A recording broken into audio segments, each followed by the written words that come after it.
कानपुर उद्योग व्यापार मंडल की ओर से आयोजित महासम्मेलन में व्यापारी कल्याण बोर्ड भारत सरकार के अध्यक्ष सुनील जीवराज सिंधी ने बतौर मुख्य अतिथि शिरकत की। मर्चेंट चैम्बर सभागार में हुए इस व्यापारी महासम्मेलन में व्यापारियों ने अपनी समस्याएं बोर्ड के अध्यक्ष के सम्मुख रखी।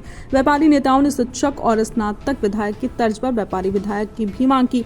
कहा गया कि 60 वर्ष से अधिक उम्र के व्यापारियों को पेंशन और स्वास्थ्य बीमा की सुविधाएं जीएसटी विभाग की ओर से दी जाएं।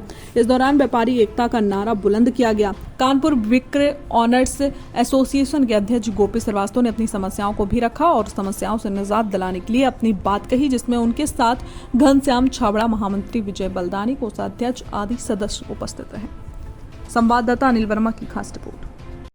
भैया अपना परिचय दें। गोपी श्रीवास्तव, महामंत्री उत्तर प्रदेश ईंट निर्माता समिति। आज क्या कार्यक्रम आयोजित हुआ था, कौन आया? आज कानपुर उद्योग व्यापार मंडल के द्वारा महासम्मेलन का कार्यक्रम रखा गया था। इसमें भारत सरकार के द्वारा श्री सुनील सिंघी जी को राष्ट्रीय कल्याण बोर्ड का अध्यक्ष नियुक्त किया गया है। आज उनका स्वागत सम्मान का कार्यक्रम था।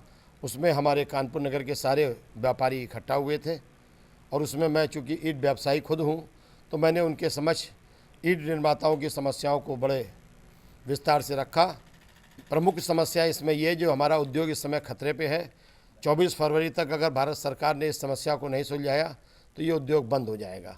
समस्या ये है कि भारत सरकार के पर्यावरण मंत्रालय ने 22 फरवरी 2022 को नोटिफिकेशन जारी करके ये निर्देश दिए हैं कि पर्यावरण को बचाने के लिए सारे भारतवर्ष के ईंट भट्टों को 24 फरवरी तक हमें 22 फरवरी 24 तक परिवर्तित कर लेना है जिगजैग टेक्नोलॉजी में। टेक्नोलॉजी अच्छी है, इसका हम लोग स्वागत करते हैं। इसको परिवर्तित करने में 50 लाख रुपए के लगभग का खर्च भी होना है। अभी तक सरकार द्वारा कोई इस प्रकार की व्यवस्था नहीं दी गई है कि जिससे हमारी कोई आर्थिक मदद हो सके।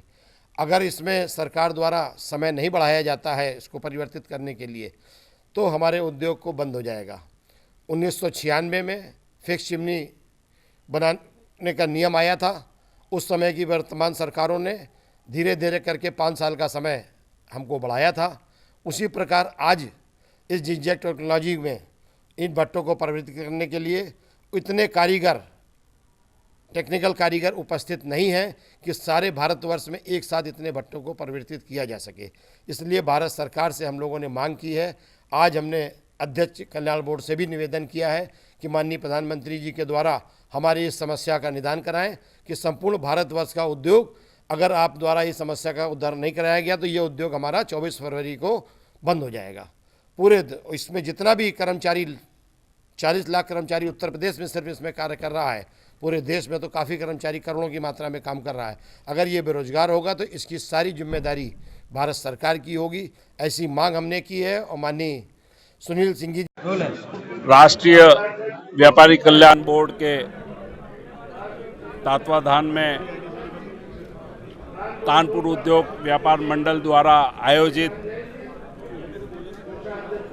सभी व्यापारियों से मिलने का ये सम्मेलन के रूप में जो कार्यक्रम था उसमें आने का मौका मिला और सभी व्यापारियों का उत्साह और उमंग देख के मुझे बहुत हर्ष हो रहा है कि भारत सरकार के इस निर्णय को, माननीय प्रधानमंत्री जी के निर्णय को बहुत अच्छे से समर्थन दिया। सभी ने इस बात की भावना से जागृति आई है और जन जागृति के तहत मैं ये कह सकता हूँ कि जो आज भारत सरकार ने छोटे छोटे व्यापारियों के लिए 3000 रुपया पेंशन की जो स्कीम की है उसका पूर्ण जोर से समर्थन किया और हमने भारत सरकार के माध्यम से वन विंडो जो लाइसेंस प्रथा है उसकी भी अब शुरुआत हो चुकी है। उस बात का भी बहुत अच्छे से समर्थन हुआ और आज हम व्यापारियों के बीच में जैसे ही बात कर रहे हैं, अलग अलग व्यापार परिवारों से हमारी अलग अलग मीटिंग भी हुई। उन लोगों की छोटी मोटी समस्या है उसका समाधान निस्तारण करने के लिए बोर्ड का माध्यम बना है। इस बोर्ड के माध्यम से हम उन व्यापारियों के लिए जो भारत सरकार ने उनकी निश्चितता की है कि उनकी सारी समस्याओं का समाधान, समर्थन हो और कैसे उनके निस्तारण की व्यवस्था की जाए, उसके बारे में हम अलग अलग व्यापार लोगों से मिल रहे हैं और ऐसे संगठनों से मैंने अपील की है कि अब भारत सरकार ने जबकि व्यापारी कल्याण बोर्ड बना दिया है, हम सब इस व्यापारी कल्याण बोर्ड के साथ मिलकर एक भारत श्रेष्ठ भारत, अनेकता में एकता, व्यापार की विशेषता, उस बात का भी सभी ने समर्थन किया। और इसी क्रम में आज मेरा ये नियुक्ति के बाद 9वां राज्य है जहां पर इस प्रकार के कार्यक्रम हो रहे हैं। पूरे भारत में ऐसे व्यापारी सम्मेलन करके जन जागृति लाके और भारत सरकार की इस भावना को हम सभी लोगों के बीच में रख रहे हैं और समर्थन ऐसा मिल रहा है जिससे ये कि मैं कह सकता हूं कि आने वाले समय में व्यापारियों की छोटी मोटी समस्याओं का समाधान और निस्तारण करने का एक बहुत बड़ा जरिया बना है और इस माध्यम से हम आने वाले समय में हर एक चुनौती का समाधान करके उसका सरलीकरण करना और इस बोर्ड के माध्यम से जो व्यवस्था है, जो एक्ट कानून बने हुए हैं उसमें कैसे सरलीकरण हो, चाहे उनको पेंशन वाली बात थी, उन सारी बातों की हम इस प्रकार से जानकारी देके और आज मैं कह सकता हूँ कि कानपुर का ये बहुत शानदार और भव्य कार्यक्रम हुआ। इस कार्यक्रम के आयोजकों को भी मैं माननीय मिश्रा जी को आज के दिन याद करता हूं, जिन्होंने 50 साल पूर्व ऐसी परिकल्पना करके और भारत सरकार के सामने कई टाइम उन्होंने मांग रखी थी।